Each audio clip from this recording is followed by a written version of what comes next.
हमारे नेक्स्ट जो अभी बात रखेंगे कमलेश जी है इलाहाबाद से, जो अभिभावक के साथ साथ हमारे साथ आज एज अ एजुकेशन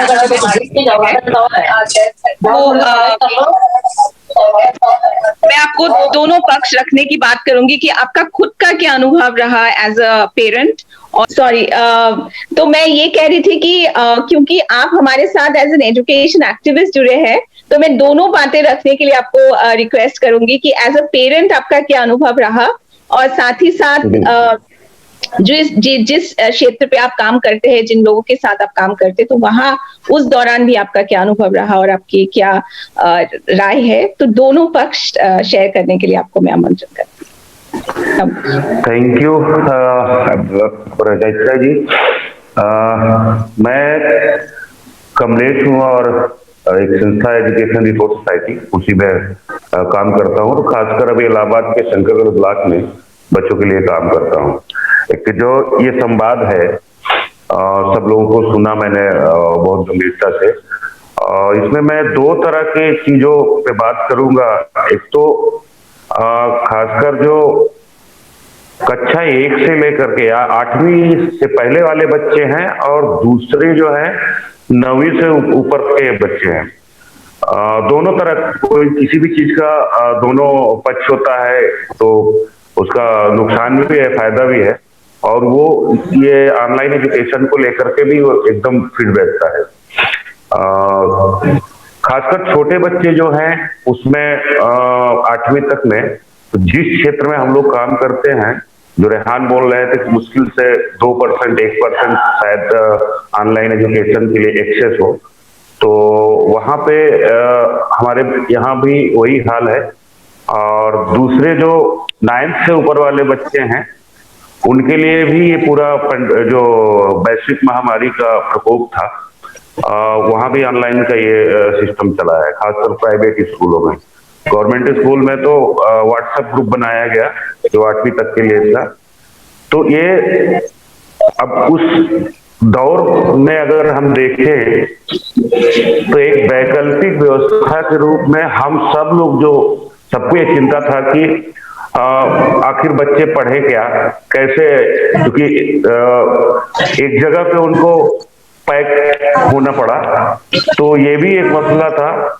और इसमें कारपोरेट का भी, चाहे जो रेहान बोल रहे हैं, कारपोरेट ने अच्छा खासा किया। मुझे भी, मेरी एक बेटी पढ़ रही है 12th में है, और इतना स्कूल का प्रेशर हुआ कि मुझे एक मोबाइल खरीदना ही पड़ा।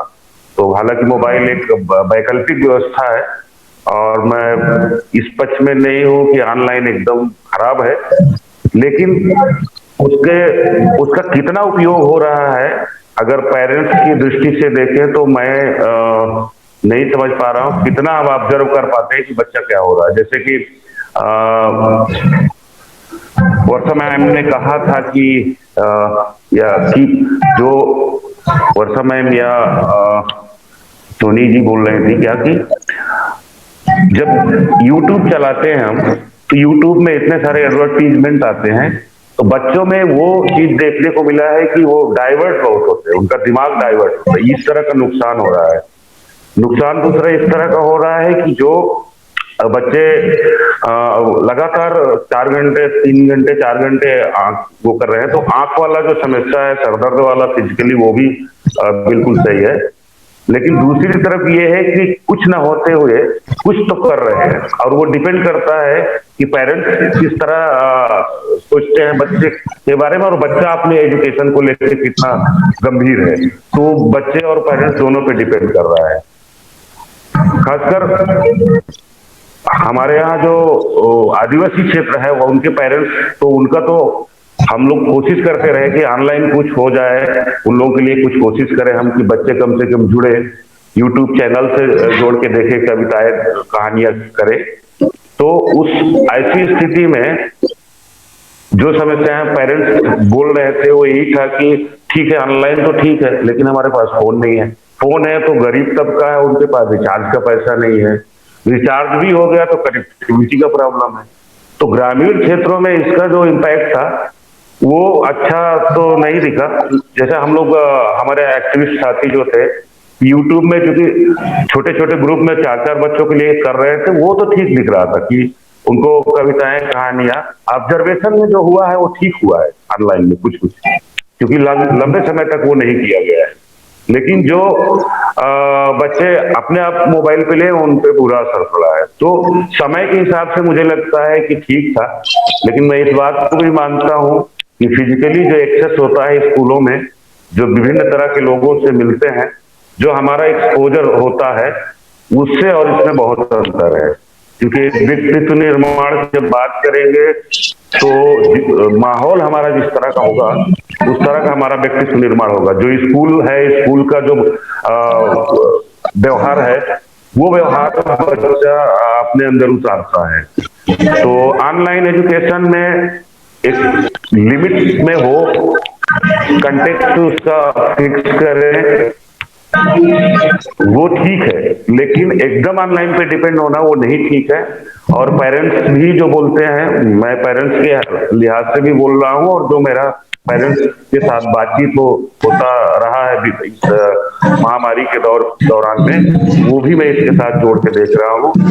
मुझे लगता है कि इसको कैटेगराइज करना चाहिए। अगर आगे सरकार की तरफ से कुछ हो रहा है या प्लान कर रहे हैं, तो प्लान में सेशन डिवाइड करना चाहिए कि कितना हम ऑनलाइन करेंगे या डिजिटल करेंगे, कितना हमारा व्यवहारिक होगा। वो दोनों तरह की चीजें मुझे लगता है जरूरी है। धन्यवाद। बहुत बहुत धन्यवाद कमलेश जी। बिल्कुल खत्म करने से पहले मैं सबसे एक एक करके, क्योंकि मुझे लगा कि जो पेरेंट्स से आवाजें निकल के आई है ना, वो रियल आवाजें हैं कि वो हर एक पल बच्चों के साथ जूझ रहे हैं और बच्चों की शिक्षा को संपूर्ण करने के लिए, कंप्लीट करने के लिए, क्वालिटी करने के लिए कोशिश कर रहे हैं। तो हम लोग कैसे और पेरेंट्स की आवाजों को मजबूत कर सके और साथ ला सके, उसके लिए सबसे मैं थोड़ा सा सुझाव चाहूंगी। और उस सबसे पहले मैं शुरू करूंगी श्लाघा जी से कि वो अपनी बात रखे कि कैसे हम पेरेंट्स की जो आज आवाजें आई है कि उसको कैसे एक प्रोसेस में रखे और कैसे और लोगों को जुड़े। मैम, इसके लिए तो मैम स्कूल खुलना बहुत जरूरी है।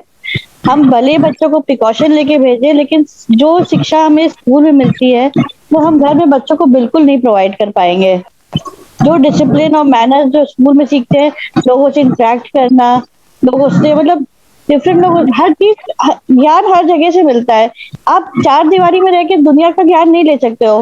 आपको कोई भी आसानी से बेवकूफ बना सकता है, कोई भी आपके साथ कुछ भी कर सकता है। तो हम दुनिया का ज्ञान घर में बैठे नहीं दे सकते मैम। इसके लिए स्कूल खुलना बहुत जरूरी है, चाहे भले ही प्रिकॉशन लेके। जहाँ तक कि फीस वगैरह का सवाल है, तो हाँ, हम लोग ने एक्स्ट्रा फीस दी है, लेकिन अब क्या कर सकते हैं, इसमें कुछ कर नहीं सकता।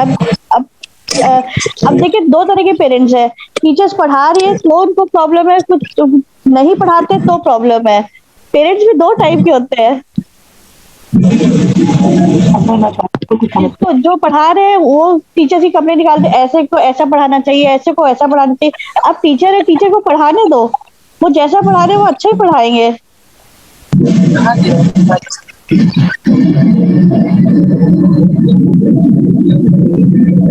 मैं तो बस यही कहूंगी मैम कि बस स्कूल खुले, बच्चे जाए, फिर से नॉर्मल बैक टू लाइफ आए, और इससे ज्यादा कुछ नहीं है।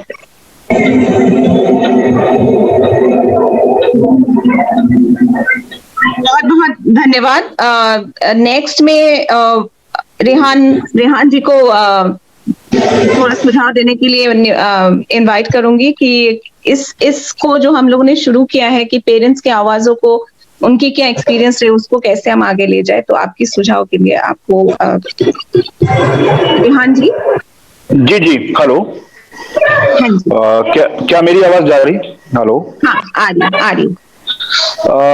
देखिए, शाहीन जी ने जो बात कही, मैं उससे पूरी तरह सहमत हूं। मैंने वही बात कही कि हम स्कूल में सिर्फ किताब नहीं पढ़ते। गांव से एक उदाहरण है, आप सब लोग जानते होंगे जो लोग गांव से जुड़े होंगे, कि जब गांव से कोई बच्चा विश्वविद्यालय में नामांकन के लिए नामांकन करा के जाता था, तो अपने आप पकड़ में आ जाता था कि गांव से आया है। लोग समझ लेते थे कि गांव से आया है, और फिर उसका एक्सपोजर होता था बहुत दिनों तक, बेचारा छुपा छुपा रहता था। फिर धीरे धीरे 1 साल के बाद वो खुलता था, तो यूनिवर्सिटी के माहौल में, विश्वविद्यालय के माहौल में 1 साल लगते थे उसको अपने आप को ले जाने में। वो गांव के स्कूल से पढ़ के जाता था। जी। अब अंदाजा लगाओ वो घर से पढ़ के जाएगा तो कितने दिन में खुलेगा। तो मेरा अपना मानना यह है कि स्थितियां सामान्य हो, बच्चे स्कूल जाएं, एजुकेशन, ऑनलाइन एजुकेशन जो है वो सिर्फ मैं फिर वही बात कहूंगा, हो सकता है बात थोड़ा कड़वा होता है कि ये सिर्फ पैसा कमाने का माध्यम है, इसमें बच्चों का कोई भला होला नहीं है। मोबाइल कंपनियों का भला है, लैपटॉप कंपनियों का भला है, बच्चों को कोई भला नहीं है। रट करके रट्टू तोता वाली पढ़ाई होगी, वो 3 इडियट को समझिए आप। मैं आमिर खान से सहमत हूँ वो वाला मामला। हाँ, वो मैं आमिर खान से सहमत हूँ, उससे सहमत नहीं हूँ जो मशीन की परिभाषा दूसरी तरीके से बताता था। मेरा सुझाव बस यही। बहुत बहुत बहुत बहुत धन्यवाद। वर्षा जी,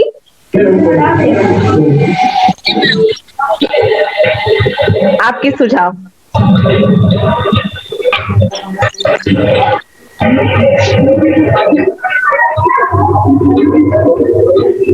आवाज आ रही है? नहीं, आवाज नहीं आ रही है। आवाज आ रही है आवाज।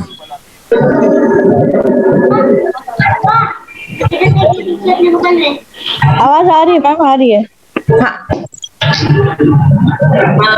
हाँ, जैसा कि अभी सर ने बोला कि ज्ञान जो है स्कूल तक ही नहीं है, और पेड़ पौधे पत्ते और फूलों, वो मुझे टॉपिक बहुत अच्छा लगा सर का, कि वो मतलब वाकई में बहुत जरूरी है बच्चों को, जो 4 दीवारी के अंदर बच्चों को नहीं मिल सकता है। बहुत अच्छा बोला, और श्लाघा जी ने भी बहुत अच्छा बोला जो टॉपिक, कि बच्चे घर के अंदर बिल्कुल मतलब किसी चीज को समझ नहीं सकते, समझ, जैसे साइंस पूछ रहे हैं बच्चे, जैसे कि मम्मी साइंस क्या होता है, तो जब तक हम बाहर नहीं निकलेंगे, स्कूल नहीं जाएंगे, पेड़ पौधे पत्ते में जो साइंस क्या है, हमारा प्रैक्टिकल का सब्जेक्ट ज्यादा है, रटने की सब्जेक्ट नहीं है। इस चीज से सर की और श्लाघा जी की बातों से मैं बहुत ज्यादा सहमत हूँ। और जैसा कि लास्ट में उसने बोला कि मुझे ऑनलाइन पढ़ाई बिल्कुल पसंद नहीं है, मुझे नहीं समझ में आ रही कहने का मतलब, और हम लोग बहुत ज्यादा इससे परेशान। बस यही मैं चाहूंगी कि भाई अप्रैल से स्कूल खुले और सब लोग लाइन पे आए, हम लोग भी लाइन पे आए। बस मैं इतना ही कहना। बहुत बहुत धन्यवाद वर्षा जी। सोनी प्रकाश जी, हाँ जी मैम। हाँ जी मैम, मैं ये कहना चाहूंगी इस एपेडेमिक के दौर में तो ये माध्यम बहुत अच्छा था। मैं ये नहीं कहती कि स्कूल नहीं होने चाहिए, स्कूल तो हमेशा बी मस्ट कि स्कूल होने चाहिए और बच्चों को स्कूल जाना चाहिए। पर पहला जो वो होता हमारा कि पहले हमारा स्वास्थ्य, देखिए सभी कुछ ये एपिडेमिक के दौर में स्कूल कॉलेज या सब कुछ बंद हुए इसीलिए थे कि पहले स्वास्थ्य का ध्यान देना था, तो इसलिए बंद तो खैर वो तो जो था वो तो हो गया, बट उस समय में आपका सब्स्टिट्यूट माध्यम ये हमारे शिक्षा के लिए बना, इसके लिए मैं थैंक्सफुल हूँ इस चीज का। बट स्कूल का तो होना बहुत जरूरी है, स्कूल होना, सोशल होना बहुत जरूरी है। ये मेरा कतई मानना नहीं था कि स्कूल नहीं चाहिए, स्कूल तो चाहिए ही, हर दौर में स्कूल की व्यवस्था होनी ही चाहिए, आज ही नहीं शुरू से ही था। तो स्कूल के साथ ऑनलाइन व्यवस्था भी होनी चाहिए ताकि अगर कभी हम बाहर रहें, छुट्टियों में रहें, तो भी बच्चे हमारे स्कूल के अलावा भी अपने एक्टिविटी को या स्कूल की कमी को पूरा कर सकें, इसके लिए ही बस। और वैसे तो पढ़ाई जो होती है, हमारी शिक्षा जो होती है, वो समाज में स्कूल से और परिवार से ही होती है।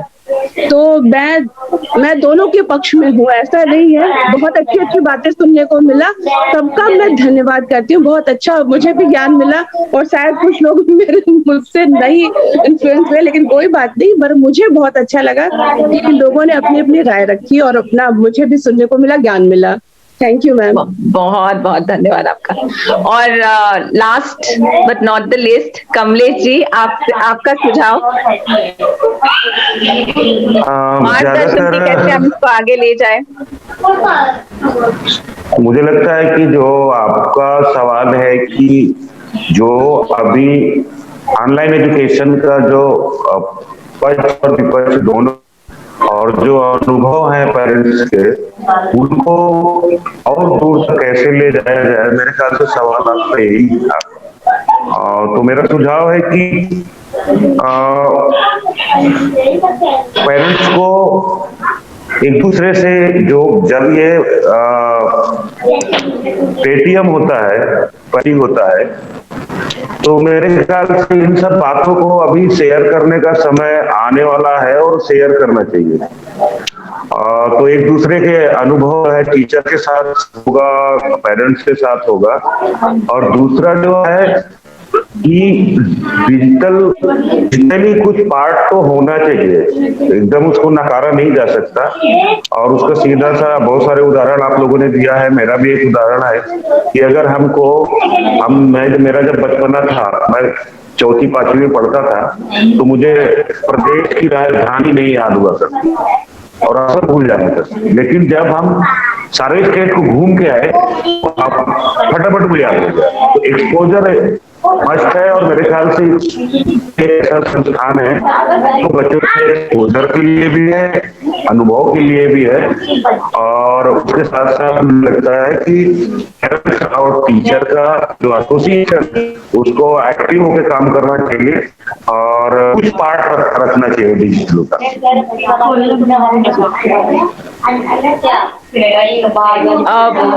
बहुत अच्छे सुझाव है कि कैसे हम एक ब्लेंडेड अप्रोच लेकर उसको आगे लेकर जाए कि जब तक ये पैंडेमिक खत्म ना हो और स्कूल को एक पूरी तरह से हम उसी फंक्शनल रूप में देखें जो कोविड पहले था।